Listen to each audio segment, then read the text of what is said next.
안녕하세요. 생생법률쇼 진행을 맡은 양지민입니다. 법과 친해지는 제법 좋은 방법 생생법률쇼에서는요. 오늘도 크고 작은 법률 문제로 어려움을 겪고 있는 여러분들을 위한 법률 상담은 물론이고요. 세상을 들썩이게 하는 이슈들을 법적으로 풀어보는 시사법률 토크까지 준비가 되어 있습니다.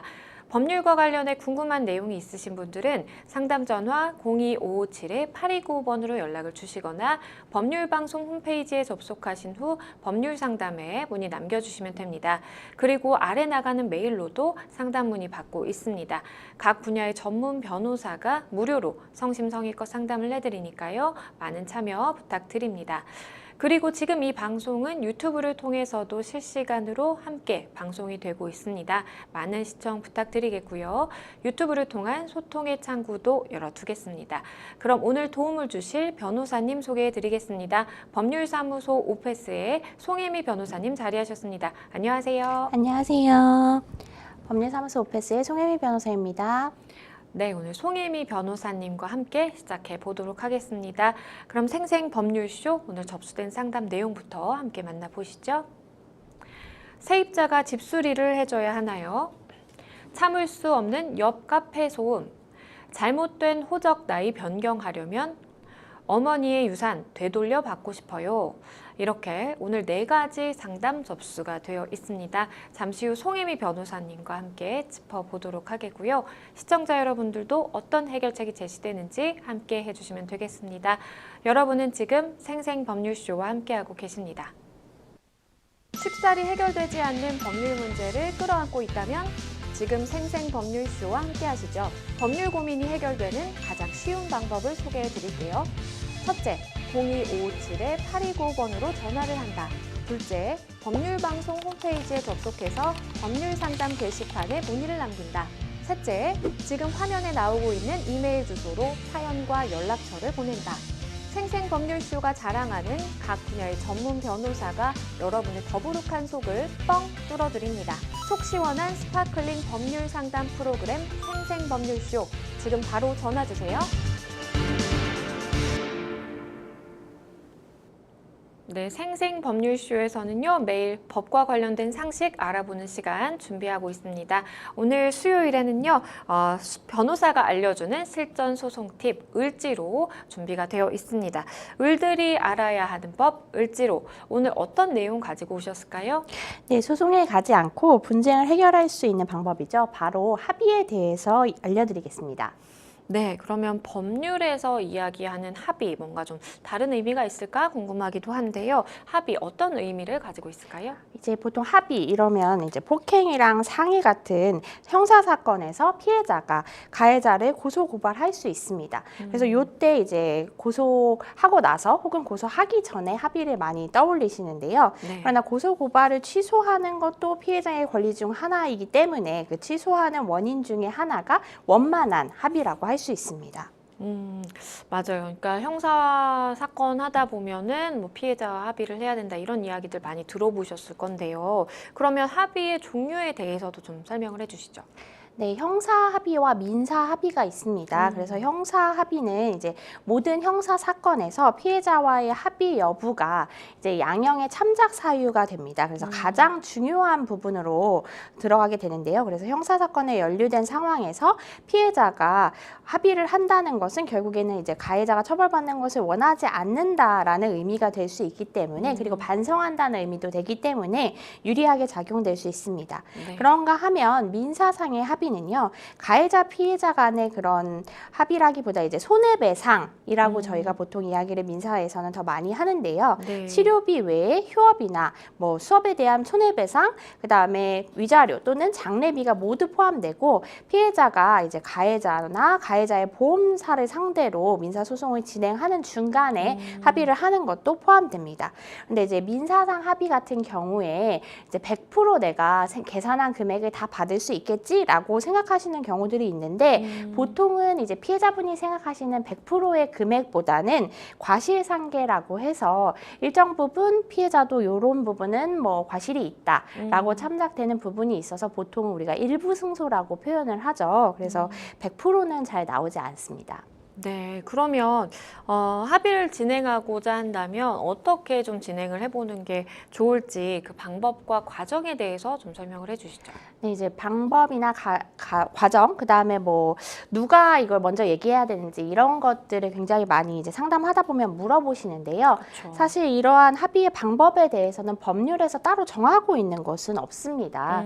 그래서 되게 피해 정도, 사건 발생 상황, 그리고 사회적 형평성 등을 고려해서 피의자와 이제 피해자가 보기에 직접적인 보상 기준을 정하게 되기 때문에 이 얘기는 가격도 딱 정해진 바는 없다는 거죠. 네. 뭐 폭행 사건은 뭐 합의금이 얼마 이렇게 정해진 건 없다는 말씀을 드리고요. 그래서 요거를 정해서 이제 각자 간에 합의된 금액을 실행하는 것이고 합의서를 작성해서 양 당사자 간에 서명 날인을 하는 방법이 이제 보통입니다. 그래서 정해진 게 없기 때문에 배상과 관련된 부분에서 이제 민사적인 부분, 형사적인 부분을 합쳐서 하실 수도 있고 일정 부분은 분리해서 하실 수도 있고 이게 뭐 어떻게 법으로 이거는 이렇게 몽땅 해야 된다 뭐 이런 것들은 없습니다. 네. 그러면 이제 형사사건 같은 경우에 뭔가 양형상의 유리한 점을 꾀하기 위해서 우리가 합의를 하는 게 좋다라고 흔히들 이야기를 하는데 그러면 얼마나 좀 양형에 반영이 되는지 궁금한데요. 일단은 이제 어떠한 죄가 반의사 불벌죄냐 아니냐에 있어서는 크게 작용할 수가 있습니다. 네.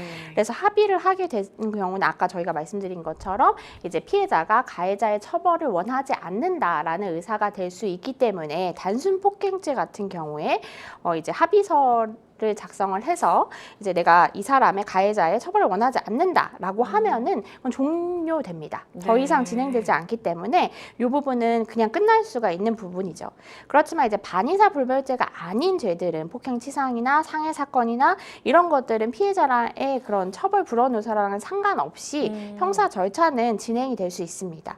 다만 이제 합의를 한 경우에 이제 언제 했냐 합의를 그리고 얼마를 했냐 이런 부분들이 검사나 판사가 형량을 결정하는 데 있어서 참작을 할 수가 있습니다. 그리고 형사 소송 중에 민사 사건을 따로 하는 것이 아니고 배상명령 신청이라고 해서 배상명령 신청을 해서 이제 허가가 돼서 받아들여지면 형사 재판 중에 함께 이를 다룰 수도 있습니다.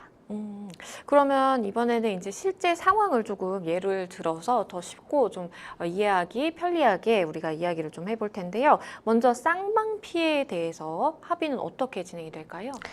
이제 쌍방 피해에 대해서 합의를 하는 경우에는 상대방의 피해와 자기의 피해를 상계하는 것이 관례입니다. 예를 네. 들어서 이제 A가 전치 2주간의 상해 진단을 받았고 B가 전치 3주의 상해 진단을 받았다면 A는 B의 1주간의 손해, 그러니까 2주씩은 서로 이제 없는 걸로 소위 퉁친다고 표현하죠. 그렇죠. 네. 그래서 퉁치고 이제 1주만 남은 것으로 해서 손해배상으로 합의하는 것이 이제 통상적이고요.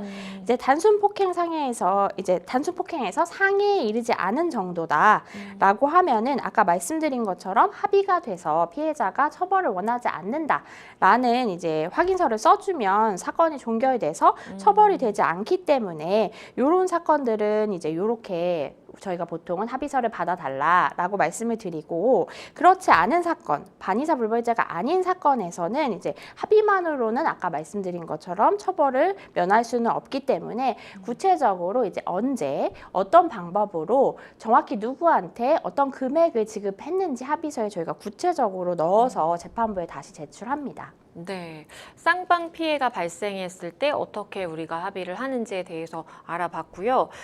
폭행 사건을 좀 예를 들어서 한번 살펴볼게요. 만약에 이제 술집에서 뭔가 시비가 붙어서 싸우다가 일방적으로 내가 이제 맞은 겁니다. 네. 그래서 이제 전치 3주의 상해를 입게 됐을 때 그러면 가해자와 합의를 해서 뭔가 내가 위자료라든지 필요한 치료비라든지 이거를 만약에 배상을 받았다면 그러면 가해자는 더 이상 처벌이 되지 않을까요? 지금 이제 금액만이 갖고 어떤 합의서를 받지 않은 경우와 금액을 받고 합의서를 쓴 경우를 나눠서 생각할 수 있을 것 같아요. 네. 그래서 합의서를 써서 아까 말씀드린 것처럼 피해자는 어느 금액만큼을 받았고 그러니까 처벌을 원치 않는다라고 하면은 저희는 이제 깔끔하게 이거는 종결되겠다라고 생각할 수가 있죠. 피해자의 명확한 처벌을 원하지 않는다는 의사가 있기 때문에요. 네. 그런데 그렇지 않고 그런 처벌을 원하지 않는다는 내용을 적지 않겠다. 나는 합의금은 받았지만 사실 나는 피해 금액이 이거 받은 금액보다 더 많이 있고 처벌은 사실은 원한다. 그러니까 처벌 불허노사는 적지 않겠다라고 한다면 종결되지는 않을 것 같습니다. 그래서 일단은 이 부분에 대해서 얼마만큼의 피해가 보존된 것으로 볼 수 있는지 이 부분을 재판부가 판단을 하게 될 것 같습니다. 그리고 이제 단순 폭행죄와 존속 폭행죄의 경우에는 피해자가 처벌하지 않으면 우리가 계속 얘기하는 것처럼 가해자가 처벌되지 않지만 그렇지 않은 죄, 상해죄 같은 경우에는 이런 거랑 관련 없이 또 처벌이 되니까요. 네. 이럴 때는 이제 피해자가 원하는 금액을 전부 배상을 하고 어떤 합의서를 받았다고 해도 이제 절차는 진행이 돼서 일정 부분 처벌이 나올 수도 있습니다.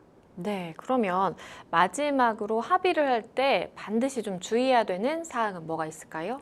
네, 아까 이제 말씀드린 것처럼 합의서를 작성할 때는 당사자 두 분이 확실하게 서로 주고받는 것이 가장 좋다고 생각이 듭니다. 제일 안전할 네, 것 같아요. 그렇죠. 그래서 피해자인 경우에도 뭐 피해자의 지인 계좌에 넣겠다든지 피해자가 미성년자니까 부모님 계좌에 넣겠다든지라는 것보다는 일단 피해자 당사자의 계좌에 넣는 것이 가장 안전할 것이라는 생각이 들고요. 네. 그다음에 아까 말씀드린 것처럼 합의서의 구체적인 내용이라는 것이 나중에 굉장히 중요할 수 있습니다. 그래서 이 부분에 대해서 명확하게 나는 처벌을 원하지 않는 것인지 뭐 이런 문구, 그다음에 이제 이거 외에는 별도로 서로 민형사상 뭐 어떤 조치도 하지 않겠다든지 뭐 이런 부분들을 넣으실 수가 있습니다. 네, 여기까지 을들이 알아야 하는 법, 을지로 알아봤고요. 합의를 할 때 주의사항까지 알아봤으니까요. 혹시나 이런 비슷한 상황이 생기시면 꼭 유념하시면 좋겠습니다. 다음 무료 법률 상담으로 넘어가 보겠습니다. 첫 번째 전화 상담 연결이 되어 있는데요. 안녕하세요. 네, 안녕하세요. 네, 어떤 점이 궁금해서 연락 주셨을까요? 네, 저희 부모님은 한 곳에서 30년 동안 음식점을 운영을 해오셨고요. 네. 저희 이제 아버님께서 건강이 좀 나빠지셔서 작년 11월부터 가게를 쉬게 되면서 이제 가게를 내놓은 상태예요. 네. 그런데 이제 건물 주인이 저희가 이제 나가려고 하면은 수리를 다 해주고 나가야 된다고 요구를 하고 있는 중이고요. 또 이제 얼마 전에는 가게 정리 때문에 저희가 가게 청소를 했는데 네. 저희 가게가 2층이거든요. 네. 1층으로 이제 누수가 생겨서 이것도 이제 저희 보고 집주인이 책임을 지고 수리를 하라고 하는데 이것들을 네. 다 저희가 해줘야 되는지 궁금합니다. 네, 일단은 이제 가게를 운영하시다가 이사를 가야 되는 상황이 발생했는데 이게 누수라든지 뭔가 그리고 싹 수리를 할 것을 다 고치고 가야 된다라고 주장을 하고 있는 상황이고 이걸 정말 다 내가 요구사항을 들어서 해주고 나가야 되는지 이 점이 좀 궁금하신 것 같은데요. 네, 제 옆에 송혜미 변호사님 함께 듣고 계셨습니다. 변호사님과 자세하게 말씀 나눠보실게요. 네, 안녕하세요. 저는 송혜미 변호사입니다. 네, 안녕하세요. 네, 안녕하세요. 지금 그러면은 이미 만료는 된 건가요? 기간이 상가 임대차 기간이? 임대 기간은 아직 남았어요. 이제 6월까지거든요. 6월까지예요. 지금 누수를 얘기를 하고 있는데 누수에 대해서는 언제 처음 인지를 했고 어떤 상태인지 얘기해 주실 수 있을까요? 잠시만요. 언제 좀 누수를 알게 되셨어요? 여기 누수가 있다. 한 달 정도 이제 됐고요. 5월쯤 하신 거예요? 네. 네네. 네. 5월달에 알게 됐고 저희 이제 1층에 부동산이 있는데 네. 이제 그 부동산 천장에 네. 누수가 이렇게 생겼다고 하더라고요. 우리는 2층이고 1층은 네네. 이제 우리랑 같은 이제 건물을 쓰는 부동산이 네네. 1층에서 이제 누수가 생겼는데 이제 그쪽에서 부동산 측에서 이제 탐지해 본 건가요? 그랬더니 우리 쪽 문제라는 건가요? 2층 우리 공간?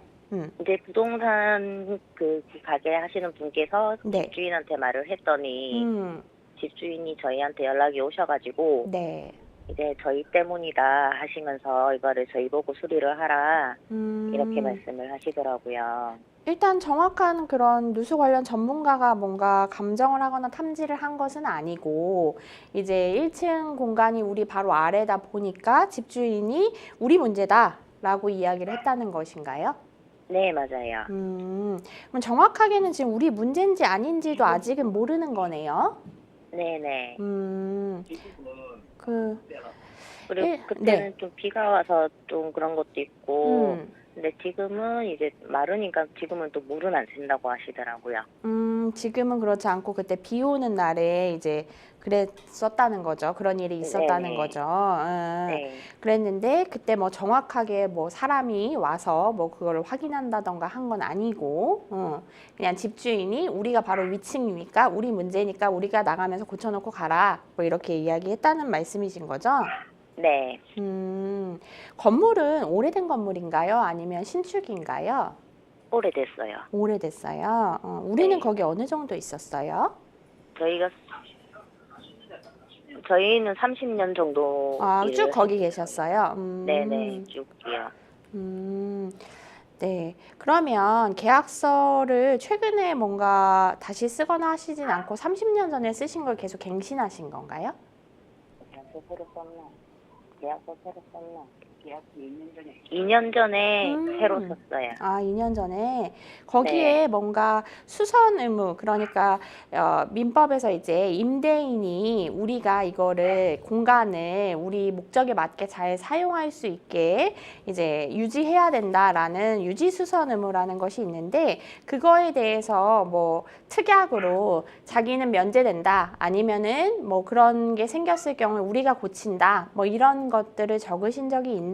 아니면 그냥 통상적인 계약서인가요?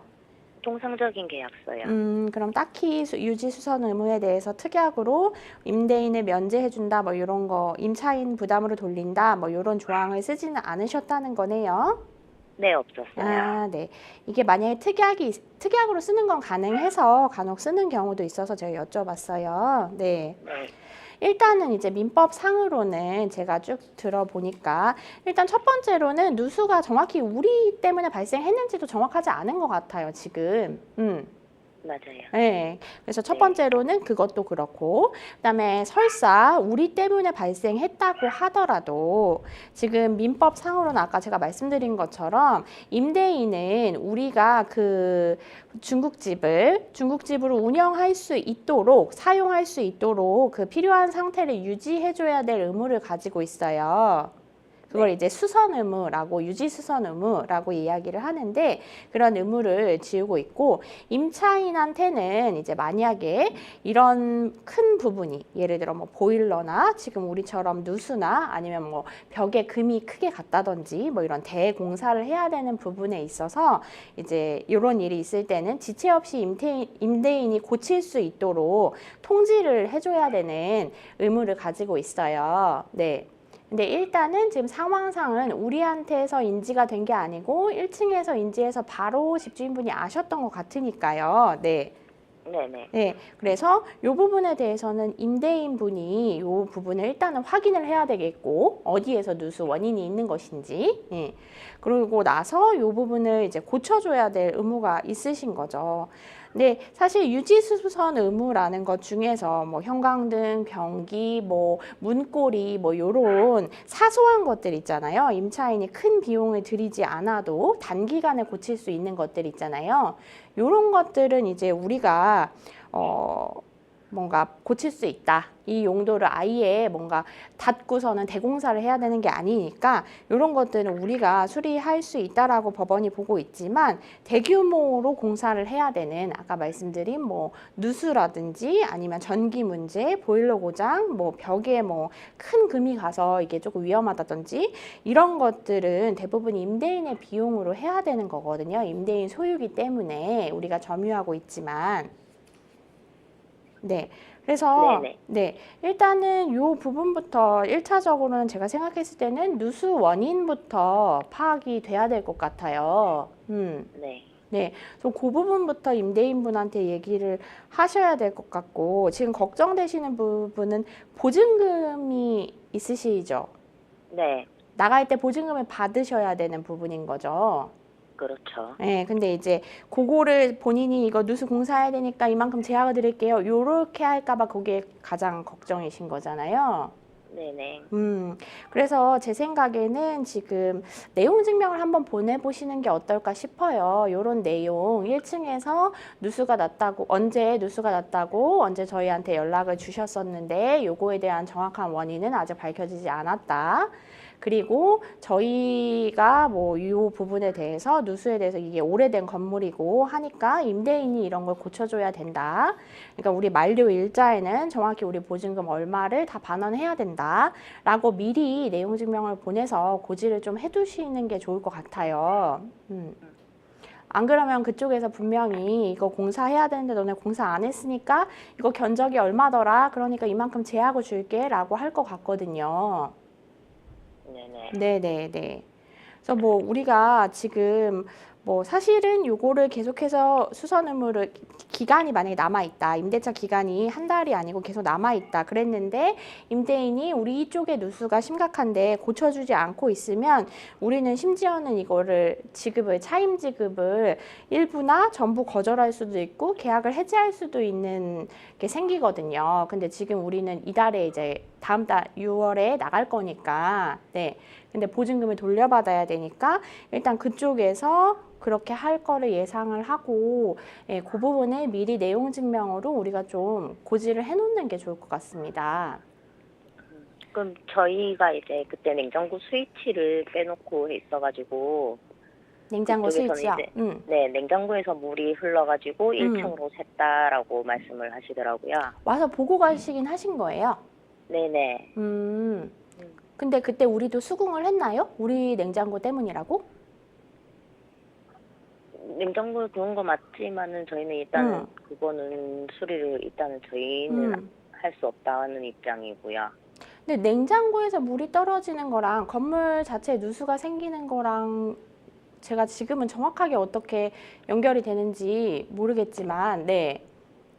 그 뭔가 냉장고에서 물이 떨어졌다고 해도 그러면은 1층에서 2층으로 떨어지려면 건물적인 결함도 있어야 1층에서 2층으로 떨어질 것 같은데요. 바닥이 아니고 지금 한 층이 내려갔다는 거니까. 네네. 네. 그래서 그 부분에 대해서도 그러면 그때 뭔가 사람이 와서 뭐 보고 뭐 하신 건가요? 임대인분이 같이? 전혀 없었어요. 네. 그래서 그 부분부터 확인이 돼야 될 것 같아요. 네. 그러면 저희가 내용 증명을 보내려면 이거는 어떻게 진행을 해야 되는 부분인가요? 일단 내용 증명은 직접 또 보내실 수가 있어가지고, 네. 네. 이제 세부 똑같은 내용을 아까 제가 말씀드린 이제 누수의 원인 부분에 대해서는 아직 확실하지 않다. 그리고 우리 과실로 일어난 누수가 아니고 이 건물 자체의 하자는 그쪽에서 수선해줘야 된다. 그러니까 우리 보증금은 만료일에 임대차 만료일에 정확히 반환해줘야 된다라는 내용을 담은 내용 증명을 이제 작성을 뭐 그건 쓰셔도 되고 컴퓨터로 작성하셔도 되고 상관없습니다. 그래서 하셔서 똑같은 거를 세부 출력을 하셔가지고 우체국에 가져가셔야 돼요. 네, 그럼 우체국에서 한 분은 우리한테 돌려줄 거고 한 분은 우체국이 가지고 있고 한 분은 발송할 거예요. 네. 네네. 네, 그래서 그렇게 보내시면은 이제 우리가 그 서류를 보냈다는 것도 우체국이 가지고 있는 거죠. 네. 네, 궁금증이 네네네. 어느 정도 해결이 되셨을 것 같은데요. 변호사님 네. 말씀해 주신 것처럼 내용 증명을 한번 보내보시는 것도 지금 상황을 조금 더 명확하게 할 수 있는 방법이라고 생각이 되고요. 작성이 뭔가 어렵다고 느껴지시면 뭐 인터넷에 내용 증명이라든지 이렇게 검색을 해보시면 거기에 이제 나오는 내용을 참고하셔서 좀 작성을 하시는 것도 좋을 것 같습니다. 혹시 진행하시다가 또 궁금한 사항 있으시면 연락 주시면 소개를 해드리도록 하겠습니다. 네, 오늘 전화 주셔서 감사합니다. 네, 감사합니다. 네. 일단은 지금 보증금을 다 돌려받고 싶은데 이제 건물주 입장에서는 이거 수선하고 나가야 된다 라고 이야기를 하니까 그걸 제하고 내가 받게 될까 봐 좀 우려하시는 상황이셨던 것 같아요. 변호사님께서 마지막으로 조언 주신다면 어떤 게 있을까요? 네, 이렇게 임대차 기간 만료일 쯤에 이런 분쟁들로 인해서 이제 돈을 다 돌려받지 못하거나 일부 이제 임대인 쪽에서 생각한 금액을 공제하고 주는 경우들이 있는 것 같아요. 네. 그래서 이런 부분을 이제 사전에 나는 이거에 동의하지 않았다는 걸 좀 남겨두실 필요가 있기 때문에요. 분쟁으로 이어진다면. 그래서 이제 미리 이런 부분은 내용 증명을 보내시는 게 가장 좋다고 생각이 들고, 그게 여의치 않으시다면 뭐 문자로라도 이 부분에 대해서는 명확하게 미리 고지를 해두시는 것이 좋다고 생각합니다. 네, 변호사님께서 말씀해 주신 사항 잘 참고하시면 좋겠습니다. 여러분은 지금 생생법률쇼와 함께하고 계십니다. 쉽사리 해결되지 않는 법률 문제를 끌어안고 있다면 지금 생생법률쇼와 함께하시죠. 법률 고민이 해결되는 가장 쉬운 방법을 소개해 드릴게요. 첫째, 02557-8295번으로 전화를 한다. 둘째, 법률방송 홈페이지에 접속해서 법률상담 게시판에 문의를 남긴다. 셋째, 지금 화면에 나오고 있는 이메일 주소로 사연과 연락처를 보낸다. 생생법률쇼가 자랑하는 각 분야의 전문 변호사가 여러분의 더부룩한 속을 뻥 뚫어드립니다. 속 시원한 스파클링 법률 상담 프로그램 생생법률쇼, 지금 바로 전화 주세요.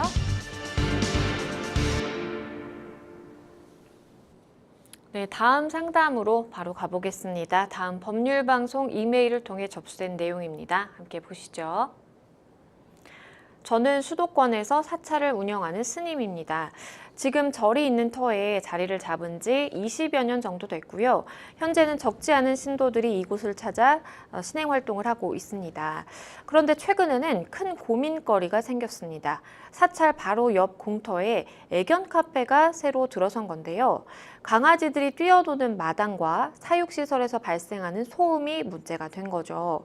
우리 절에서는 시민 선방을 운영하고 있는데 신도들이 소음으로 인해서 참선을 하는데 어려움을 호소하고 있고요. 사찰에 귀가하는 스님들도 이 일상의 불편을 겪고 있습니다. 원만한 해결을 위해서 애견 카페 사장님을 만나 대화를 시도해봤지만 갈등만 깊어갈 뿐 마땅한 해결책을 찾기 힘든 상황입니다. 이 상황은 어떻게 대처해야 될까요? 소음으로 인해서 이제 이렇게 갈등이 빚어지고 있는 그런 상황으로 보이는데요. 이 사찰은 그래도 좀 뭔가 이렇게 조용해야 되는 그런 분위기고, 그리고 애견 카페는 어쩔 수 없이 이제 강아지들로 인해서 발생하는 또 소음이 있는 그런 상황입니다. 변호사님은 좀 어떻게 보셨나요?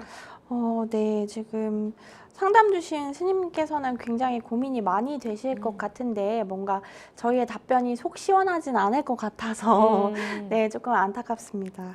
네, 일단은 사실 갈등이 원만하게 좀 해결이 되려면 글쎄요. 법정 분쟁까지 가는 것은 좀 피하면 좋겠다라는 생각이 들기는 하는데, 애견 카페를 상대로 이 사찰에서 뭔가 손해배상 청구를 하는 것 좀 생각해 볼 수 있을까요? 뭐 사실 스님 입장에서 이제 스님과 신도분들께서 이제 피해가 있는 것은 맞다고 생각이 듭니다. 그전에는 이제 20여 년 동안 조용하게 이제 신행 활동을 했었는데 지금은 굉장히 소음이 많이 발생하는 부분에 대해서 이제 불편함이 있으신 걸로 예상이 되는데요. 네. 일단은 이제 저희가 손해배상이라고 하면은 보통 크게 채무불이행이 있었던 손해배상과 불법행위에 따른 손해배상이라고 하는데, 이건 계약관계가 아니기 때문에 당연히 채무불이행은 아닌 것이고, 그럼 남는 것은 불법행위인데, 그럼 애견 카페가 스님들이나 신도분들에 대해서 민사상 불법행위를 한 것이냐라고 하면 사실은 어떤 정상적인 운행을 해서 이제 사업자 등록을 하고 이제 경영을 하고 계신 거라면 이게 조금 그렇게 보기는 어렵지 않을까라는 생각이 듭니다. 일단 이 스님 입장에서는 그래도 뭔가 내가 취할 수 있는 조치는 다 취해보고 싶다라는 생각을 하실 수도 있을 것 같아요. 일단은 참선을 하는 뭐 스님과 신도들이 불편을 겪고 있다라는 말씀을 해주셨는데, 나는 굉장한 불편함으로 느끼지만 이거를 또 객관적인 자료로 증명해내는 것은 또 다른 이야기인 것 같습니다. 피해 상황에 대해서 좀 어떻게 객관적으로 입증을 해볼 수 있을까요? 그러니까 사실 이런 입증이 어렵기 때문에 불법행위가 해당한다고 저희가 주장하기에 어려운 점들이 있는 것 같습니다. 네. 예를 들어서 뭐 학교 같은 경우에는 학교의 몇 미터, 몇 킬로 이내에는 어떠한 업종, 그러니까 뭐 술집이라든지 뭐 그런 네. 규제를 받는 업종들이 있잖아요. 청소년이 입장하면 안 되는 금지를 받는 업종 같은 경우에는 영업을 할 수 없다. 이런 것들이 있기 때문에 저희가 그런 것들로 인해서 주장을 해보실 수 있을 것 같은데 지금 뭐 이제 사찰 근처에는 애견 카페를 운영할 수 없다라는 이런 법규가 없기 때문에 이런 부분에 있어서 이런 게 운영으로 인해 피해를 입은 불법 행위가 있다라고 손해배상 청구를 하시는 게 어렵지 않을까라는 생각이 들어서요. 그래서 네. 이제 소송을 통해서 해결하시기보다는 원만하게 조금 이웃 간의 이야기를 해보시거나 아니면 좀 더 큰 관점으로 보면 입법 쪽으로 나가야 되는 문제가 있다고 생각합니다. 그럼 사실 이제 소음이라는 게 우리가 뭐 층간 소음 단적으로 이야기를 많이 하지만 누군가에게는 이게 별로 뭐 소음인가라고 생각이 들지만 누군가에게는 굉장히 좀 고통을 유발할 수 있는 그런 경우도 있잖아요. 네. 우리가 이제 소음을 판단하는 데 있어서 어떠한 법적인 기준이 있을까요?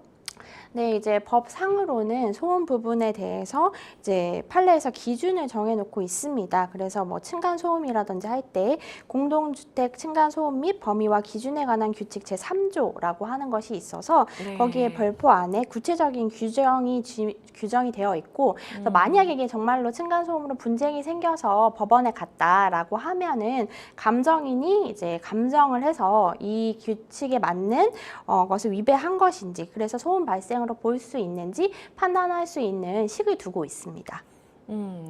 그런데 사실 이제 층간소음 문제 우리가 이야기를 많이 하는데 층간소음으로 비롯해서 뭔가 몸싸움으로 굉장히 분쟁이 커지는 경우도 있고 그것보다 더 심각한 범죄로 이어지는 경우도 종종 있죠. 이런 행동들이 사실 층간소음 관련해서 우리가 소송을 하거나 뭔가 문제를 해결하려고 하는 과정에서 뭔가 불리하게 작용할 수도 있는 건가요?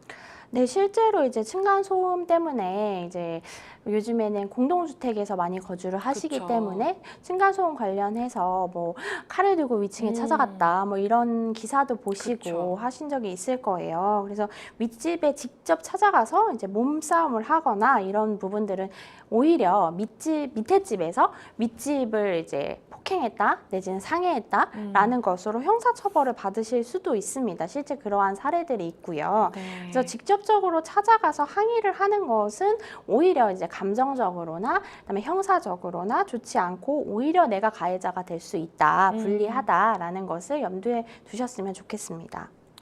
네, 층간 소음으로 이렇게 소송을 진행하기보다는 사실 대화를 통해서 뭐 대부분 이웃 간에 발생하다 보니까 원만하게 해결하는 게 가장 좋을 것 같기는 한데 우리가 뭔가 법적으로 본격적인 조치를 취하기 이전에 해볼 수 있는 뭐 여러 가지 뭐 차선책이라든지 그런 방법들이 있을까요? 네, 뭐 내용 증명을 통해서 저희가 이제 소송 전 단계로 내용 증명을 변호사들이 굉장히 많이 말씀을 그쵸. 드리는데요. 네, 내용 증명을 통해서 이런 소음이 계속 발생하고 있다. 이 부분을 조금 해결해 주셨으면 좋겠다. 그렇지 않으면 뭐 법적 조치를 부득이하게 할 수밖에 없다. 뭐 이런 부분들을 알리는 방법도 있을 것 같고요.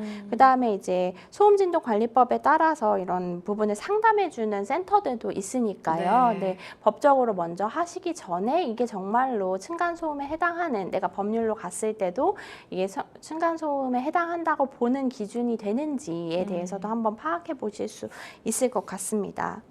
네. 변호사님께서 말씀을 해주신 것처럼 사실 이제 층간소음, 뭐 우리 스님 입장에서나 신도들 입장에서는 굉장히 이제 그러한 강아지의 소음이 굉장히 크게 느껴질 수는 있겠지만 사실은 우리가 층간소음 이야기를 할 때도 늘 이야기하는 게 이제 이웃 간의 원만한 대화로 먼저 풀어보는 것이 가장 우선. 그게 안 되면 이제 제3자가 개입을 해서 뭔가 해결을 해나가는 것을 우선적으로 말씀을 드리기 때문에 사실은 일단은 그 애견 카페와 잘 이야기를 한번 해보시고 그게 아니라고 한다면 또 다른 차선책을 생각을 해봐야 되는 그 상황이 아닌가라는 생각이 듭니다. 모쪼록 잘 해결이 되시면 좋겠습니다. 저희는 또 다음 상담으로 넘어가 보겠습니다. 다음 법률방송 이메일을 통해 접수된 내용입니다. 함께 보시죠. 저는 과거에 아버지께서 호적을 등록하실 때 실제 제 나이보다 한 살 많게 등록하셨습니다. 그러다 보니 학교도 빨리 들어갔고 직장 생활도 빨리 하게 됐습니다. 정년이 점점 다가오면서 빠르게 등록된 나이를 원래 나이로 되돌리고 싶은데요. 주변에 물어보니 방법은 가족관계 등록부를 바꾸는 것이라고 합니다. 가족관계 등록부 정정은 어떻게 해야 할까요? 이런 경우가 이제 과거에는 좀 덜어 있었던 것 같아요. 내가 실제 태어난 생일이 따로 있고, 그리고 이제 주민등록증 상에 이제 생일이 따로 있고, 이런 경우가 덜어 있다 보니까 이렇게 나는 사실 더 어린데 정년이 이제 코앞으로 다가오다 보니까 나 사실 더 일할 수 있다라는 생각을 좀 하게 되신 것 같습니다. 태어난 날보다 한 살 많게 이렇게 등록이 된 나이를 정정하고자 한다면 우리가 가장 먼저 어디를 찾아야 될까요? 네, 일단 나이 관련해서는 가족관계 등록부에 올라가는 것이기 때문에 지금 나이의 5기다, 이게 한 살 더 많게 등록된 것이다 라는 부분은 가족관계 등록부 정정이 필요할 것 같습니다. 그래서 가족관계 등록부 정정이라는 것은 가족관계 등록부의 기재가 착오가 있어서 등록부의 기록이 진정한 신분이랑 맞지 않는다. 그러니까 내 나이는 한 살 더 어리다 라고 하면서 바로잡는 절차인데요. 사실 이것이 초반이었다면, 출생 신고한 지 얼마 되지 않았거나 이랬다면 시읍 면장이나 뭐 법원의 허가 결정으로 정정, 직권 정정이 가능할 수도 있었을 거라고 생각이 드는데 네. 지금은 이제 뭐 직장 생활도 하고 계시고 정년 뭐 이런 이야기를 하시는 거 그렇죠. 보니까 등록하신 지 한참 지난 것 같아요. 네. 그래서 지금 상황으로는 이제 법원이 직권으로 정정하는 것은 어려워 보이고요. 직권으로 하기보다 이제 법원의 허가 결정을 얻으셔서 정정을 하셔야 될 것 같습니다. 그렇다면 이 관할은 가정법원이기 때문에 가정법원에 신청하셔가지고 정정하셔야 될 것 같습니다.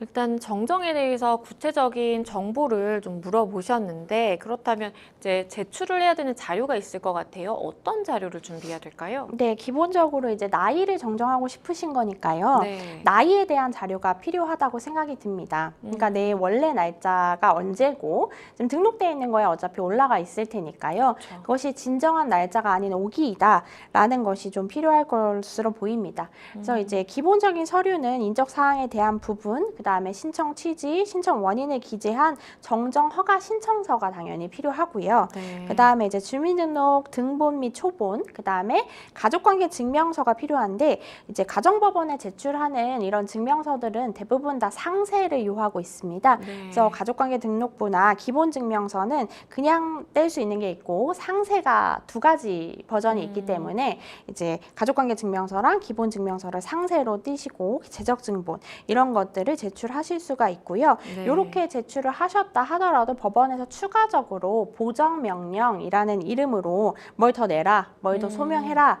라고 이야기할 수 있습니다. 그러면 그 소명 자료들을 제출해야 됩니다.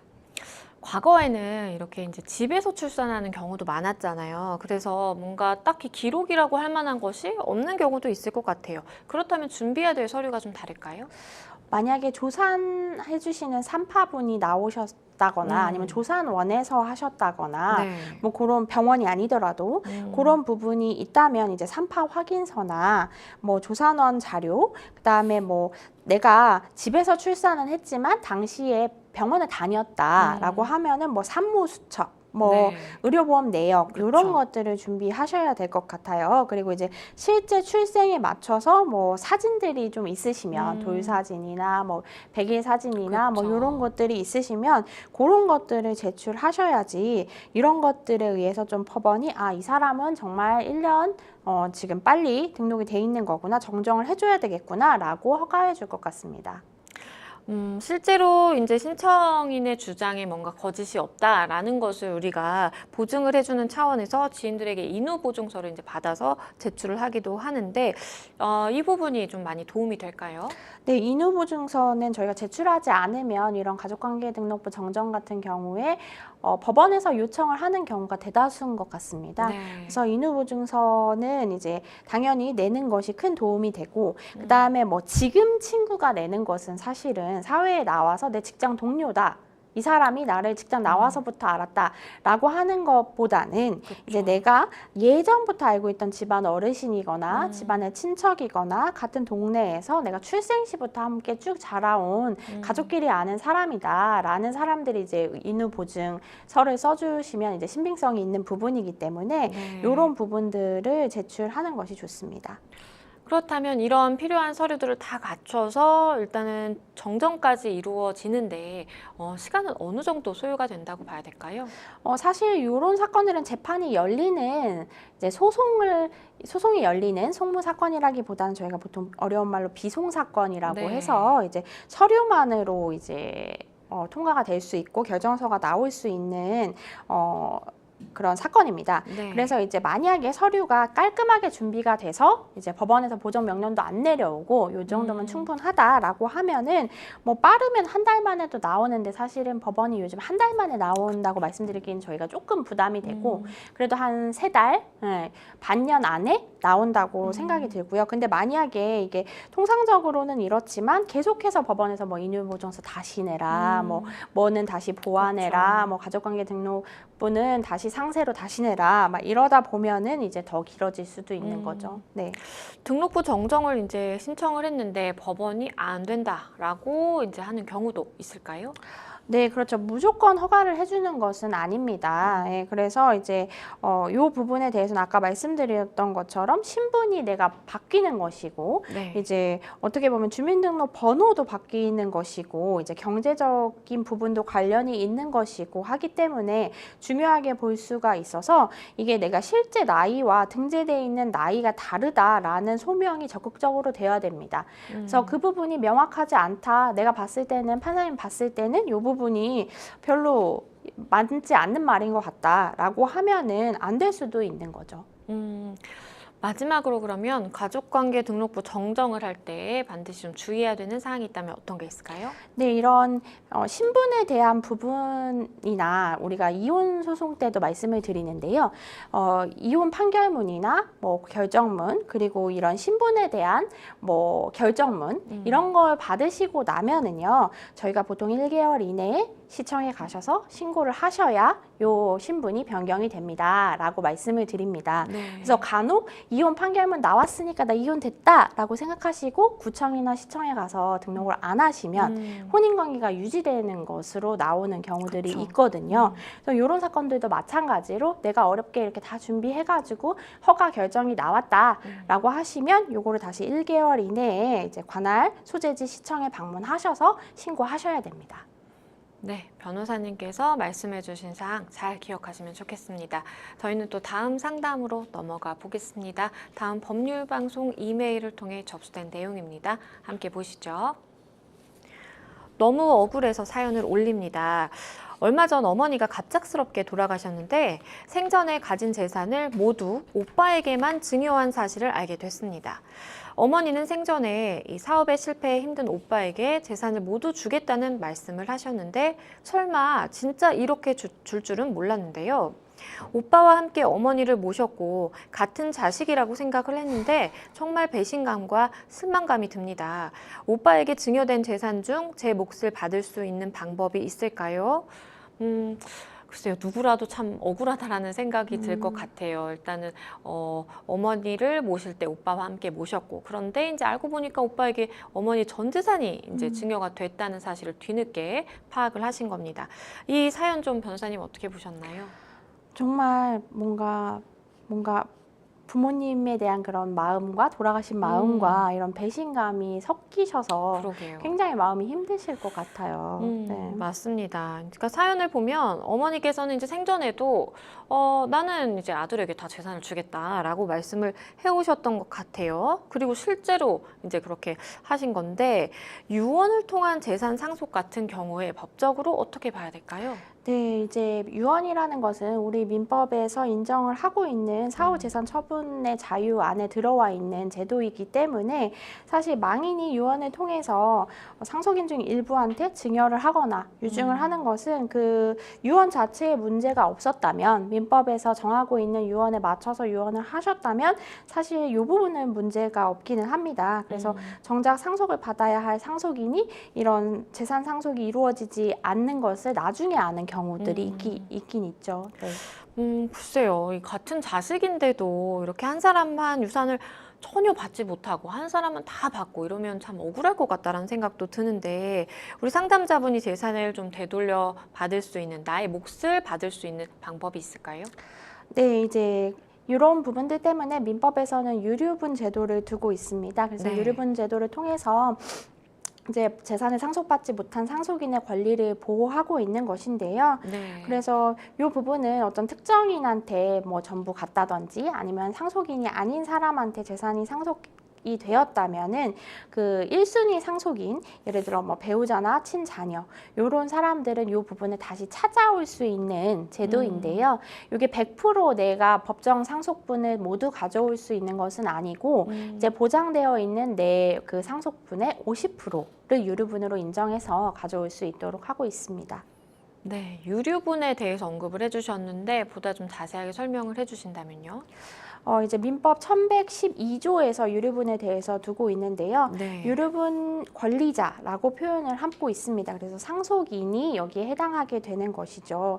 그런데 이제 요것이 이제 계속해서 어느 시점에서든 영구적으로 내가 자꾸 찾아가고 싶을 때 요걸 찾아갈 수 있는 것은 아니기 때문에 네. 기간을 엄격하게 두고 있습니다. 그래서 망인이 이제 사망하신 사실과 유류분이 있다는 존재를 안 날로부터 1년 혹은 상속이 개시된 날로부터 10년 이내에만 반환을 받으실 수가 있고, 이 기간은 1년은 짧고 10년은 굉장히 기니까 나는 10년으로 생각하면 되겠다. 아버지 돌아가시고 10년 안에만 청구하면 되겠지? 라고 생각하시면 그런 건 아니고요. 네. 네, 보통 사망 시점을 알았다면 유류분 존재도 알았다고 보아서 보통은 1년 안에 청구를 하시는 것이 재판상에 좀 불리한 점이 없으실 수 있습니다. 유류분 반환 청구를 할 때 우리가 반드시 뭔가 준비해야 되는 사항이라든지 아니면 주의해야 될 점이 있다면 좀 알려주시죠. 네, 아까 말씀드린 것처럼 기간을 엄격하게 두고 있습니다. 네. 그래서 사실은 이제 다른 어떠한 소멸시효보다도 예외를 거의 인정하지 않고 이 기간이 도과하면은 이제 산술적으로 계산해서 기간이 도과했다라고 하면은 이제 받아들여지지 않는 경우가 많거든요. 네. 그래서 이제 10년 넉넉하네라고 생각하시지 말고 1년만 기억하시는 게 차라리 낫다고 생각이 듭니다. 그래서 내가 특별히 뭐 아버지 사망하셨을 때 해외에 있어서 전혀 사망 사실이나 뭐 이런 걸 몰랐다라고 소명하실 수 있는 특별한 케이스가 아니라면은 보통은 1년이라는 기간을 지키셔서 청구하시는 것이 맞을 것 같습니다. 네, 1년이라는 기간 반드시 좀 기억을 하시면 좋을 것 같은데요. 일단 우리 상담자분 입장에서는 사실 뭐 아들과 딸의 차이를 두는 것도 아니고 이렇게 한 사람에게만 그것도 그 전에 이제 뭐 사업을 실패해서 여러 가지 돈을 많이 이제 쓴 오빠에게 이렇게 다 준다라는 게 좀 납득이 가지 않는 상황이실 것 같아요. 마지막으로 우리 변호사님께서 조언을 주신다면 어떤 게 있을까요? 네, 일단 사실은 유류분을 소송을 시작한다는 것에 대해서 이제 망설이시는 부분 중에 하나가 이제 형제나 같은 그렇죠. 가족에게 소송을 한다는 거에 대해서 굉장히 조금 고민스러워 하시고 이제 사실은 사망하신 지 1년 안에 하는 거면 이제 아직 마음의 정리가 다 그렇죠. 되지도 않았는데 하는 경우들이 있어서 사실 이제 형제지간에 이게 좀 원만하게 해결될 수 있는 부분이 있다라고 하시면 그 부분에 대해서 좀 한번 협의를 시도해 보시고, 네, 그래도 되지 않는다 하면 이런 제도도 있으니까 활용하실 수 있다라고 참고해 주셨으면 좋겠습니다.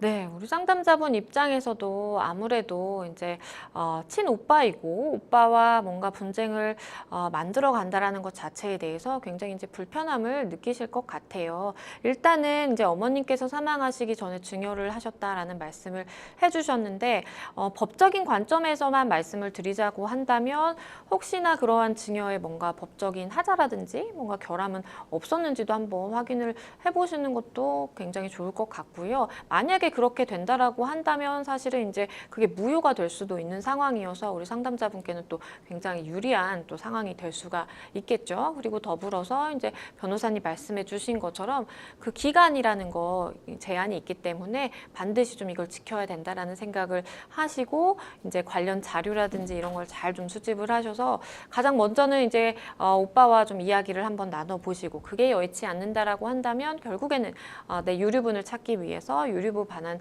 청구 소송까지 진행을 하셔야 되겠다라는 점 말씀드리겠습니다. 네, 저희 생생법률쇼 마칠 시간이 다 됐는데요. 오늘 함께해 주신 송혜미 변호사님 감사합니다. 감사합니다. 네, 오늘 저희가 준비한 순서 여기까지입니다. 시청해 주신 여러분 고맙습니다.